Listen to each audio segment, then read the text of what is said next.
साथियों नमस्कार, मैं हूं मोहम्मद आकिब और आप देख रहे हैं वार्तालाप मीडिया। मैं इस वक्त मौजूद हूं गाज़ीपुर लोकसभा सीट के शादियाबाद मार्केट में। मैं शादियाबाद मार्केट में एमएस फर्नीचर में बैठा हूं। आइए लोकसभा 2024 को लेके हम अब बात कराते हैं एक ऐसे आदमी से, एक ऐसे इंसान से जो राजनीति में काफ़ी सक्रिय रहे। आइए मैं उनका परिचय पूछता हूँ। आप भी अपना नाम बताएँ। मोहम्मद शाहिद नाम। शाहिद जी, 2024 लोकसभा चुनाव गाज़ीपुर का, इसको लेके आप क्या कहेंगे?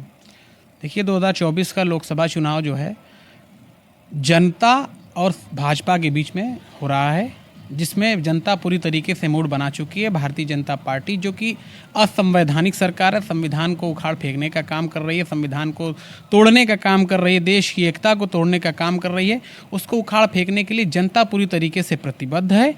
2024 के इलेक्शन में पूरी तरीके से जनता इनको उखाड़ करके फेंक देगी। शाहिद जी, लोकसभा गाजीपुर में प्रत्याशी बीजेपी द्वारा उतारे गए पारसनाथ राय जी, उनके पुत्र आशुतोष राय द्वारा पिछले कुछ दिन पहले एक बयान दिया गया था कि यहाँ के अल्पसंख्यकों को हम मक्का और मदीना भेजने का काम करेंगे। इसको लेके आप क्या कहेंगे? देखिए, इसको लेकर के बस हम इतना कहना चाहेंगे कि उनका मानसिक संतुलन बिगड़ गया है। पारसनाथ राय जिन्हें कोई जानता नहीं है, ना ही कोई पहचानता है, ज़िले में उनकी कोई पहचान नहीं है। थोड़ा बहुत कुछ जखनिया विधानसभा में अगर पहचान है तो वो है नकल माफिया के तौर पर। अब उनकी पहचान बढ़ाने के लिए, अनाप शनाप बयान देने के लिए, पब्लिक में बने रहने के लिए अनाप शनाप बयान उनके पुत्र के द्वारा लगातार चल रहा है। उनकी सोशल मीडिया अकाउंट से उनके द्वारा या कहीं भाषण हो रहा है या कहीं पे कुछ उनको कुछ बोलने के लिए नहीं रह गया, सिर्फ हिंदू मुसलमान, भारत पाकिस्तान, इसी तरीके की बात कर रहे हैं। उनके लिए मैं एक शेर समझता हूँ कि वो जो आज के भारत के मुसलमानों के लिए उन्होंने बोला है, मैं मुनासिब समझता हूँ उनके लिए इन शब्दों को बोलना कि मेरी सांसों पर तुम्हारा अनगिनत एहसान है। मैं हिंदुस्तान से कह रहा हूँ कि मेरी सांसों पर तुम्हारा अनगिनत एहसान है, तू रहे खुशहाल ये कहता मेरा ईमान है। मेरी सांसों में तिरंगे की बुलंदी की दुआ, मेरी सांसों में तिरंगे की बुलंदी की दुआ, मेरे हिंदुस्तान तुझ पर जान भी कुर्बान है। ये भारत का मुसलमान हिंदुस्तान से कह रहा है। बहरहाल आशुतोष राय को अपने इलाज कराने की ज़रूरत है और समझने की ज़रूरत है। शाहिद जी, गाजीपुर लोकसभा सीट में जो अफजाल अंसारी पिछले 5 साल से सांसद बने रहे हैं, विपक्षी का ये कहना है कि इन्होंने कोई कार्य नहीं किया है। 5 सालों में कोई एक काम गिनवा दे जो कि उनको वोट दिया जाए। इस पे आप क्या पत्रकार साहब, आप जिले में के पत्रकार हैं, मुझे लगता है पूरे जिले में आप घूमते होंगे। एक ऐसा चौराहा बता दीजिए जहाँ पे अफजाल अंसारी की हाई मास्ट की स्ट्रीट लाइट ना लगी हो। कोई एक ऐसा विद्यालय बता दीजिए जहाँ पर उनकी निधि ना पहुँची हो।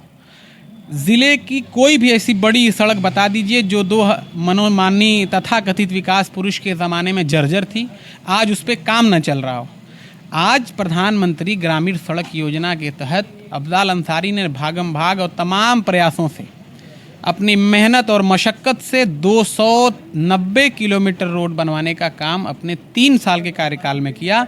बाद का 2 साल किस तरीके से गुजरा आप बेहतर तरीके से जानते हैं। विपक्षी लोग उनको फंसाना, साजिशन उनको जेल भेजना, फिर वो ज़मानत पे आना और तमाम तरीके से उनके भाई की हत्या हो जाना, फिर बहुत चीज़ें उनको फंसाएगी। लास्ट की निधियाँ थी, हर गाँव को 5-5 लाख रुपये उन्होंने हर प्रधान को दे रखा था। 800 गाँव को लगभग उनकी निधि को रोक दिया गया, सीज कर दिया गया, उनके अकाउंट को, उनके पैसे को नहीं रिलीज़ किया गया। तो तरह तरह से सरकार के हथकंडे अपना करके उनको परेशान किया गया। उसके बाद भी अफजाल अंसारी ने जिस लगन और जिस मेहनत से गाज़ीपुर में सड़कों का जाल बिछाने का काम किया, ये काबिल तारीफ़ है। और आज़ादी के बाद से पहले एक ऐसे सांसद के तौर पर आए जिन्होंने 290 किलोमीटर का सड़क का काम सड़क का काम किया। अब भारतीय जनता पार्टी और विपक्ष के लोगों का ये कहना है कि ये सड़क तो प्रधानमंत्री ग्राम सड़क योजना से है। मैं पूछना चाहता हूँ कि पूरे हिंदुस्तान का बजट तो लोकसभा से ही पास होता है और प्रधानमंत्री कोई भाजपा का प्रधानमंत्री नहीं होता है। प्रधानमंत्री देश का प्रधानमंत्री होता है, देश की जनता उसको चुन को भेजती है। आज मोदी सिर्फ भाजपा के प्रधानमंत्री नहीं है, पूरे हिंदुस्तान के प्रधानमंत्री हैं। कल राहुल गांधी प्रधानमंत्री बनने जा रहे हैं तो वो सिर्फ कांग्रेस के प्रधानमंत्री नहीं होंगे। तो आप कैसे कह सकते हैं कि प्रधानमंत्री राहुल गांधी कल बनने जा रहे हैं? ये पूरे जनता ने मूड बना लिया है। ये जो चुनाव है, संविधान बनाम संघ के बीच में चुनाव लड़ा जा रहा है। संघ की विचारधारा से प्रेरित भाजपा की राजनीति थी जो सीधे सीधे संविधान को तोड़ने का, गरीबों को परेशान करने का काम कर रही है। और उसके अगेंस्ट में लोकतंत्र को बचाने के लिए राहुल गांधी ने, आपने देखा इससे पहले भारत जोड़ो यात्रा किया, कश्मीर से कन्याकुमारी तक, फिर उसके बाद भारत जोड़ो न्याय यात्रा चालू किया, मणिपुर गए, बम्बई गए, महाराष्ट्र गए, उत्तर प्रदेश आए हैं, कश्मीर गए, कन्याकुमारी गए, तमाम जगहों की सारे हिंदुस्तान की सड़कों को अपने पैरों से नाप करके राहुल गांधी ने नफरत के बाजार में मोहब्बत की दुकान खोली है। उस मोहब्बत की दुकान, आज भारत की जनता जो है मोहब्बत पसंद है, अमन पसंद है। राहुल गांधी को कहीं ना कहीं अपना वोट स्वरूप जो ताकत उनको मिली गई, जनता को बाबा साहब भीमराव अम्बेडकर ने दिया है, उसका उपयोग करके जनता आज राहुल गांधी को प्रधानमंत्री बनाने की तरफ अग्रसर है। शाहिद भाई, कुछ दिन पहले मुख्तार अंसारी की मौत हुई है जी, इस पे आप क्या कहना चाहेंगे? देखिए, मुख्तार अंसारी पूर्वांचल में एक जननायक के रूप में जाने जाते हैं। 90 के दशक 80 के दशक में, हम लोग की तो उम्र कम है, पूर्वजों से हम लोग सुनते हैं कि मोहम्मदाबाद इलाकों में जब मुख्तार अंसारी कॉलेज के दिनों में थे, उस समय कुछ ऐसी ताकतें थीं, सामंतवादी ताकतें, जो आज़ाद भारत में भी लोगों को आज़ाद नहीं रखना चाहती थी। लोगों से खेती के अपनी फसलें कटवा करके उनको पैसा नहीं देती थी। लोग अगर कहीं बैठे रहते थे तो अगर वो गुजर रहे हैं तो अगर खड़ा नहीं होता था इंसान, गरीब मजलूम पिछड़ी बिरादरी के, अनुसूचित बिरादरी के लोग अगर खड़े नहीं होते थे तो उनकी हत्याएं कर दी जाती थी, उनको परेशान कर दिया जाता था, उनको पीटा जाता था, उनको प्रताड़ित किया जाता था। ऐसे हालत में मुख्तार अंसारी एक जननायक के रूप में उभरे और वहाँ की पूरी समस्याओं का उन्होंने निदान किया। आप कहीं पे भी चले जाइए, पूरे उसके बाद मोहम्मदाबाद से निकल कर उन्होंने पूरे गाजीपुर की देख लीजिए, आप पूरे पूर्वांचल की समस्याओं को आप देख लीजिए। आप यहीं पे बगल में एक गांव मुड़ियार पड़ता है, आप जाके देखिए शाम के टाइम जब सूर्यास्त होता है, उस समय 90 के दशक में लोग अपनी गाड़ियों से उधर जाना मुनासिब नहीं समझते थे, छिनौती हो जाती थी, पैसे छीन लिए जाते थे, चैन लूट ली जाती थी। आज मुख्तार अंसारी की देन थी। उन तमाम ताकतों के पंजे को मरोड़ करके मुख्तार अंसारी ने गरीबों की मदद किया, गरीबों के हक हुकूक के लिए खड़े भए। आज उसका जीता जागता सबूत जो मिला वो उनके जनाजे में आपको मिला। लाखों लाख का जो हुजूम उनके जनाजे उमेश सिंह द्वारा आया है जी कि अफजाल अंसारी तो लड़ाई में है ही नहीं है, इसको लेकर आप क्या कहेंगे? अब देखिए, चुनाव लड़ने के लिए लगभग गाजीपुर में 17-18 लोगों ने पर्चा खरीदा है। सब लोग यही कहेंगे कि हम लड़ाई में हैं, हम लड़ाई में हैं। ये सब बेफजूल की बातें। बसपा का जनाधार खिसक गया। बसपा का कोर वोट जो था मुसलमान और दलित में भी ख़ास तौर पे विशेष चमार, वो लोग कहीं ना कहीं जान रहे हैं कि आज छोटी मोटी लड़ाई नहीं लड़ी जा रही है। इंडिया गठबंधन के तत्वावधान में संविधान की लड़ाई लड़ी जा रही है। जो सरकार संविधान को बदलने की मंशा लेकर के आगे बढ़ रही है, उसको रोकने के लिए इंडिया गठबंधन ही सक्षम है। इसलिए इंडिया गठबंधन के प्रत्याशी माननीय श्री अफजाल अंसारी के लिए पूरी ज़िले की जनता प्रतिबद्ध हो चुकी है।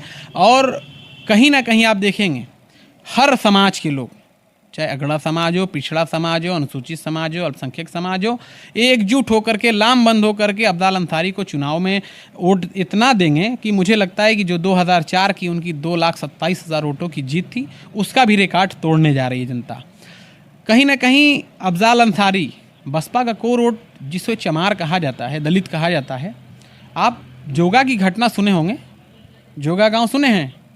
जोगा में दलितों की बस्ती को जलाया जा रहा था, अफजाल अंसारी ने जाके बचाया।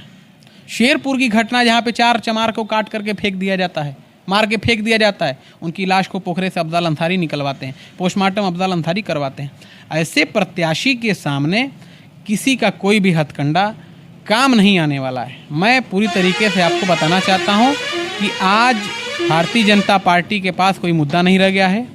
बहुजन समाज पार्टी का खाता खुल जाए, यही बहुत बड़ी बात है।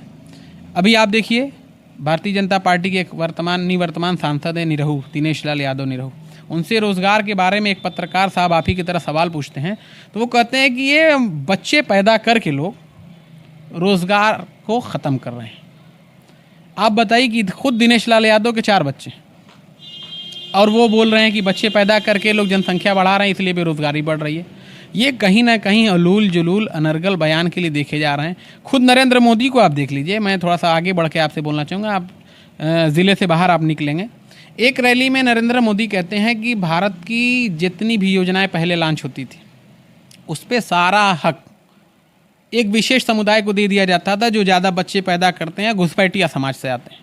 एक सबसे बड़ी कम्युनिटी हिंदुस्तान की, जो दूसरी सबसे बड़ी तबके की कम्युनिटी है, उसको घुसपैठिया बना दिया मोदी जी ने। और फिर अगले 1 हफ्ते के बाद वो फिर कहीं एक इंटरव्यू दे रहे थे, तो उसमें कहते हैं कि भाइयों बहनों, मुसलमान भाइयों को समझना होगा ये कांग्रेस ने उनको दिया क्या है।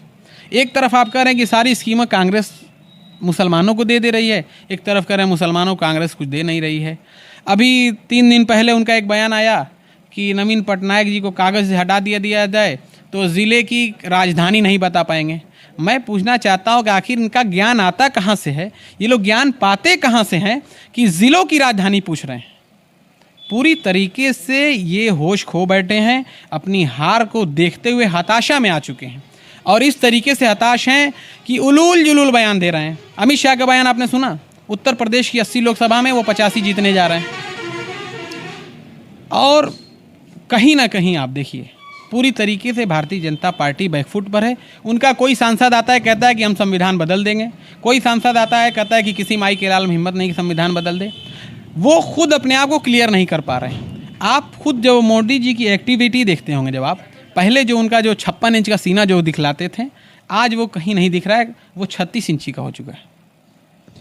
तो आप साथ ही देख रहे थे, ये हमारे बगल में बैठे हुए हैं शाहिद भाई, जो शादियाबाद के रहने वाले हैं। इन्होंने तमाम मुद्दों पे मैंने इनसे बात किया, इन्होंने अपनी अपनी बातें रखे और आप देख रहे हैं वार्तालाप मीडिया। धन्यवाद।